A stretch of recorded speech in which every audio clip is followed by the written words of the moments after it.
Buenos días, vamos a continuar con la jornada. Como decía Fernando, estamos en riguroso directo. Hace las veces de regidor del streaming, me ha dicho que ya podemos retomar la mañana de trabajo.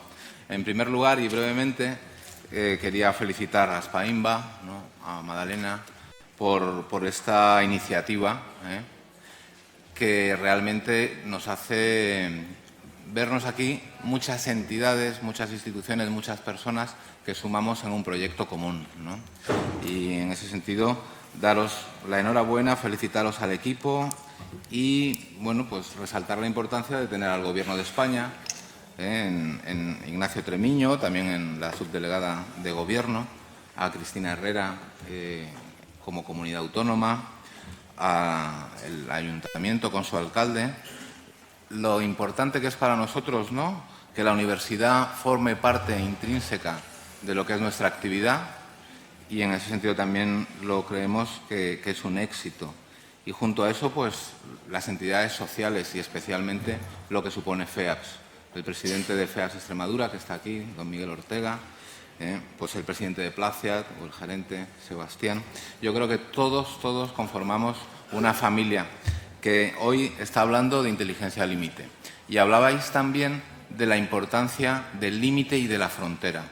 Y ya sabéis que en FEAPS, que somos una organización de base familiar que nace para el apoyo de las personas con discapacidad intelectual, hicimos en el 2010 una modificación de la misión. Y la misión es de cada persona y de cada familia. Y, por tanto, esa necesidad de encontrar un lugar en el mundo es un lugar en el mundo más allá de la etiqueta, más allá del diagnóstico. Yo creo que el estudio que hemos visto, que nos ha enseñado Carlos de la Universidad de Zaragoza, nos dice que las necesidades, las percepciones son muy similares, pero la diversidad en la inclusión significa que cada persona tiene que ser conocida con sus necesidades específicas. Y esas necesidades específicas se tienen que dar con apoyos en la comunidad, en la inclusión. En ese sentido, yo creo que FEAPS contribuye, se abre, es una organización que pone toda su metodología, toda su tecnología en estos 50 años para sumar. Y en esa suma nos encontramos en esta mesa que nos va a dar todavía más luces sobre la conceptualización de lo que es la inteligencia límite. Para eso contamos con dos profesionales expertas en la materia y voy a presentar en primer lugar a Inmaculada Biondi Báez. Ella trabaja en Spaimba, ¿verdad? Y es licenciada en psicología, o sea, ya algo que tenemos común, ya somos los dos psicólogos. Tiene que haber de todo, también psicólogos. ¿No? Máster en Psicología Clínica y Salud y también máster en Atención Temprana. Es una persona con una extensa formación complementaria, pues en jornadas de atención a personas con discapacidad intelectual en relación con las medidas judiciales, inclusión social, seminarios de terapia cognitiva, una formación que seguro que sabe unir con esas competencias que decimos en FEA, ¿no?, que los profesionales tenemos que tener: ética, técnica y también empatía, calidez. Así que, Inmaculada, sin más, te cedo la palabra. Bueno, ¿se oye? Buenos días, y lo primero es agradecer a las personas que han asistido aquí a las jornadas, que estáis aquí, que tengáis interés por conocer lo que es la inteligencia límite, porque es un campo bastante desconocido a día de hoy. Vale, vamos a intentar voy a intentar exponer lo que es la conceptualización y la teología de las personas con inteligencia límite. Para ello vamos a hablar no solamente de la discapacidad en general, sino de la discapacidad intelectual y posteriormente de lo que es la inteligencia límite. Antes de empezar a definir lo que es la discapacidad, tenemos que tener en cuenta un poco cuál ha sido la historia de las personas que han tenido las discapacidades de hace muchísimo tiempo. Como vemos aquí en esta flecha, si veis, desde la prehistoria se ha tratado siempre a las personas con discapacidad, en cierto modo, de manera un poco estigmatizada, ¿vale? Si veis, en la prehistoria se angulaban a las personas que tenían alguna malformación, un poquito más tarde hacían una perforación del cráneo o una trepanación, eran consideradas como personas monstruosas, eran los bufones de la corte en otras épocas, ¿vale? Eran personas que tenían características de locos, de criminales, de personas que quizás no sabían cómo cómo trabajar con ellas, cómo tratarlas, y siempre eran definidas como personas raras, diferentes, ¿vale? Y no es hasta el 1800, 1900, que lo baje, lo bajo. No es hasta finales de 1800, principios de 1900, cuando se empieza a trabajar con las personas que tienen discapacidad intelectual desde un punto de vista más humano, más cercano, y se empieza a ver se empieza a tratar a las personas con discapacidad con la calidez que ellos necesitan y que ellos requieren, ¿vale? Si tenemos en cuenta ya una definición concreta de qué es la discapacidad, tenemos que decir que es una condición bajo la cual ciertas personas presentan alguna deficiencia física, mental, intelectual o sensorial que a lo largo plazo afectan a la forma de interactuar y participar plenamente en la sociedad, ¿vale? Es una condición que los diferentes ámbitos que ahora veremos hacen que la persona no se pueda vincular directamente, de forma concreta o plenamente en la sociedad como tal. Tenemos que tener en cuenta que hay diferentes tipos de discapacidad: la física, la sensorial, la cognitiva e intelectual, y a nivel físico podemos ver que hay diferentes afectaciones, ¿no? Pueden ser la afectación en la columna vertebral, te lo pasaré rápido porque lo que más interesa es la última parte. Afectación en la columna vertebral, por ejemplo, con patologías como la espina bífida, afectación en miembros superiores y miembros inferiores, ¿vale? Amputaciones ya sean de brazo, pierna, ¿vale? A nivel orgánico y a nivel neurológico del sistema nervioso central, como pueden ser a nivel orgánico la condroplasia, ¿vale? Lesiones más respiratorias del tracto urinario, o a nivel más orgánico, o sea, neurológico y del sistema nervioso central, la epilepsia. Otro tipo de discapacidad es la discapacidad sensorial, ¿vale? Como sabéis, comprende lo que son discapacidades de tipo en la vista, en el oído, o un tipo de discapacidad mixta, que es la sordoceguera, ¿vale?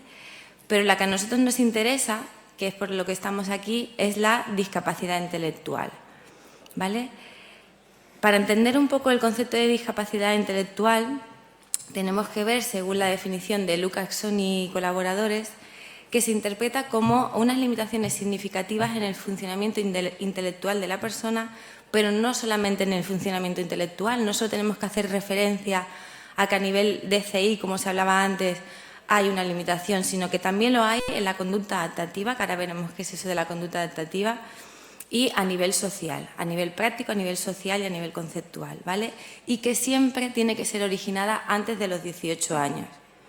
No se puede decir que una persona presenta discapacidad intelectual si, por ejemplo, tras haber sufrido un accidente, ¿vale?, se merman algunas de sus capacidades, tanto adaptativas como intelectuales.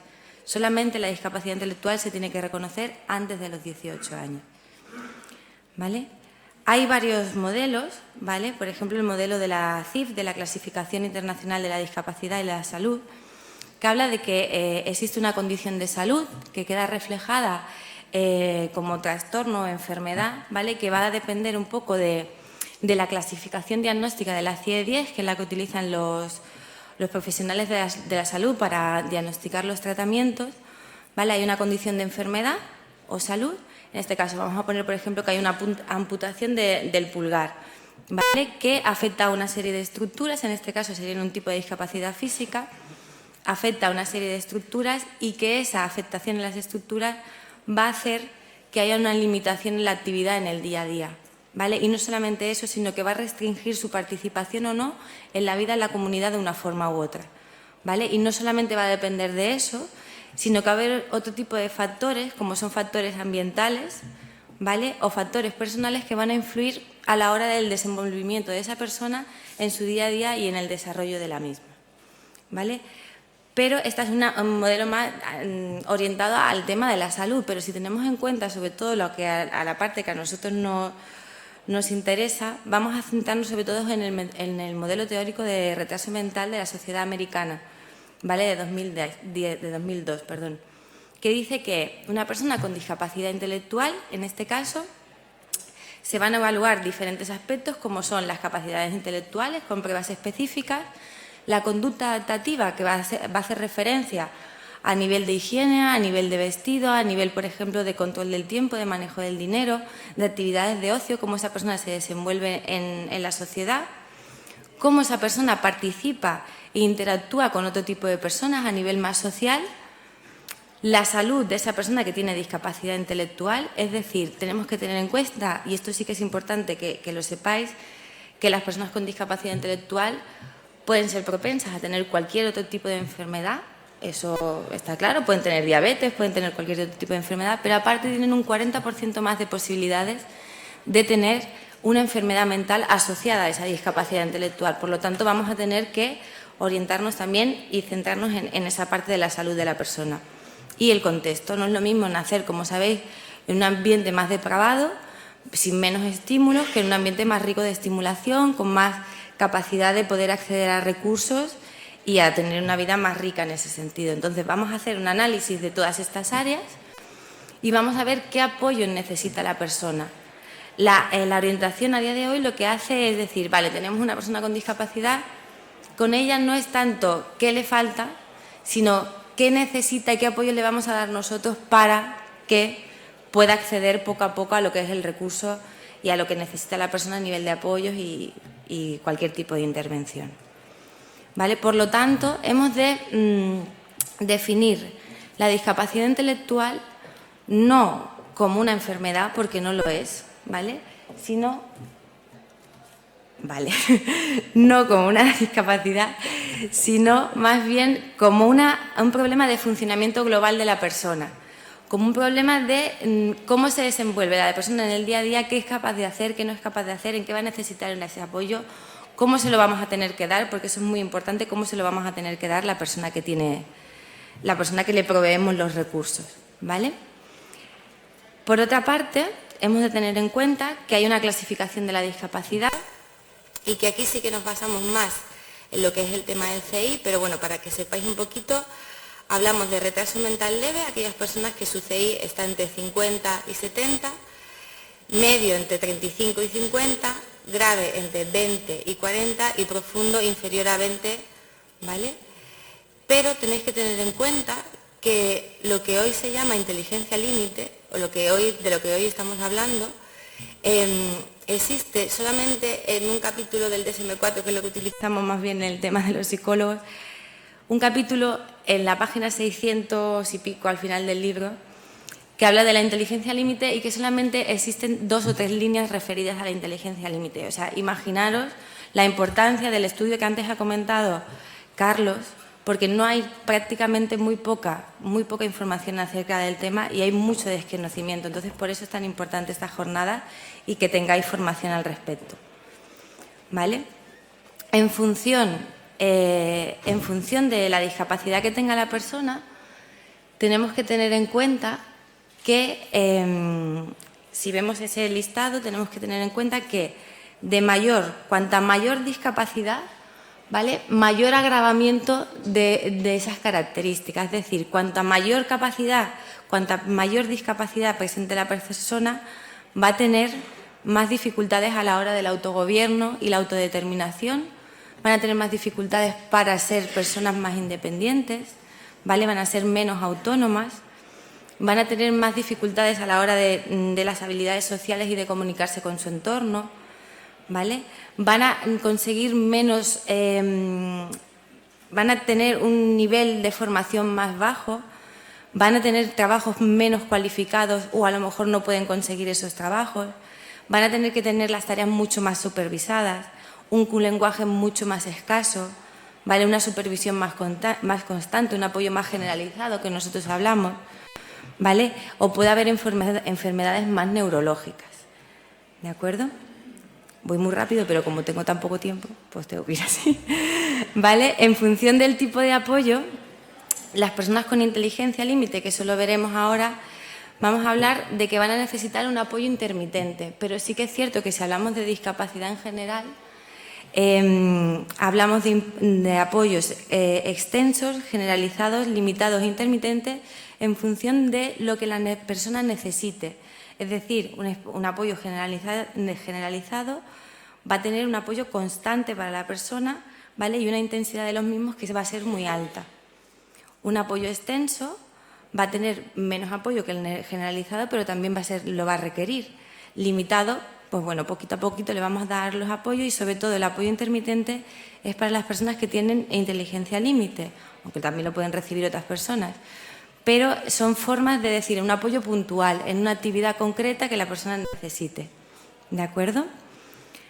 Pero concretamente, y trabajando el tema de la inteligencia límite, ¿qué es la inteligencia límite?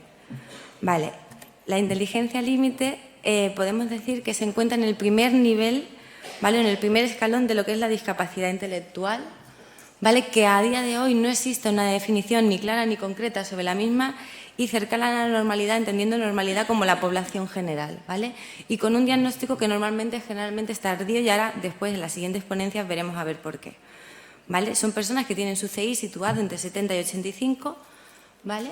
Y esta es la curva de puntuaciones, que no me voy a tener a explicarla, pero para que lo veáis, ¿vale? Un poco cómo es la puntuación de CI y que además, y lo más importante, que presenta déficit en la capacidad adaptativa en al menos 2 de las siguientes áreas: la comunicación, el cuidado personal, la vida doméstica, las habilidades sociales o interpersonales, utilización de recursos comunitarios, autocontrol, habilidades académicas, trabajo, ocio, salud y seguridad. ¿Vale? Pero que estas dificultades no impiden un buen grado de autonomía. Son las personas que tienen inteligencia límite, que pueden llevar una vida lo más parecida a una persona de su edad, pero que siempre van a necesitar esos apoyos intermitentes de los que hablábamos anteriormente. Y como os decía, tienen que ser diagnosticadas antes de los 18 años, siempre. ¿Vale? Son personas también que tienen una alta conciencia de sí mismos, es decir, son personas que normalmente saben que algo está ocurriendo, saben que hay una diferencia con respecto a su grupo de referencia y, por tanto, también puede ser o puede ocasionar unos problemas asociados más relacionados con ciertos temas de ansiedad, de depresión, de sentirse diferente, de dónde encajo, dónde no encajo, ¿vale? Pero que sí que pueden llevar una vida más o menos independiente, ¿vale? Hablando un poco de la etiología, en el poquito tiempo que queda, queríamos hacer un poco una comparativa en lo que es la etiología con respecto a la discapacidad intelectual y la inteligencia límite, por qué se puede originar.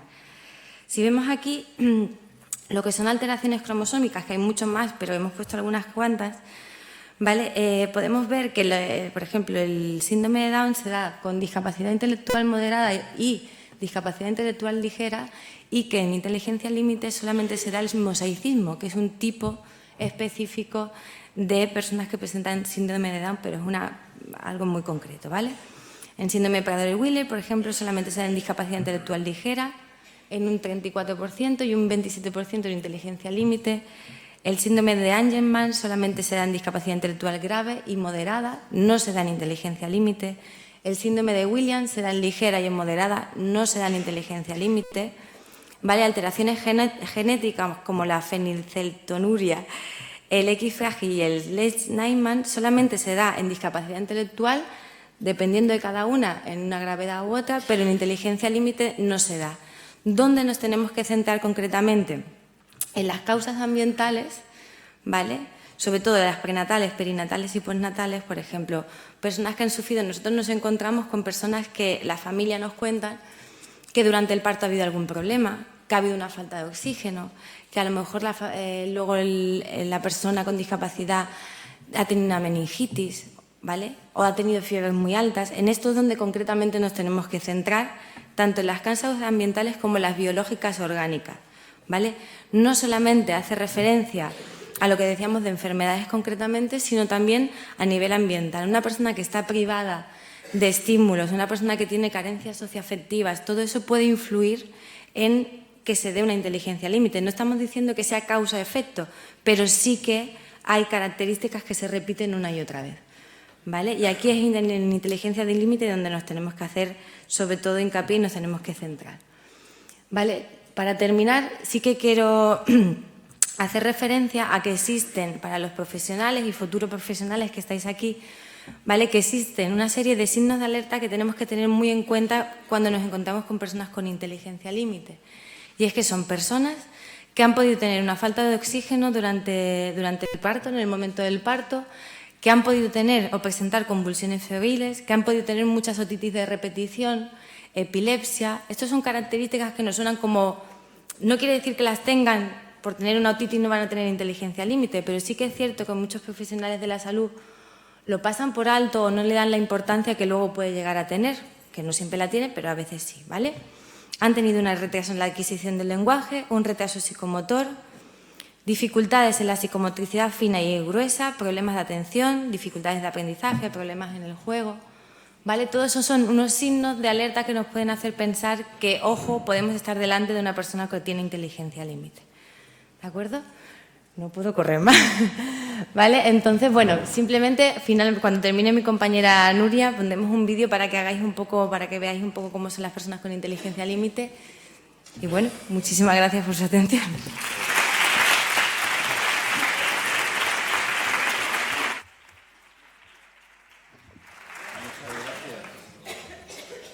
Muchas gracias, Inmaculada.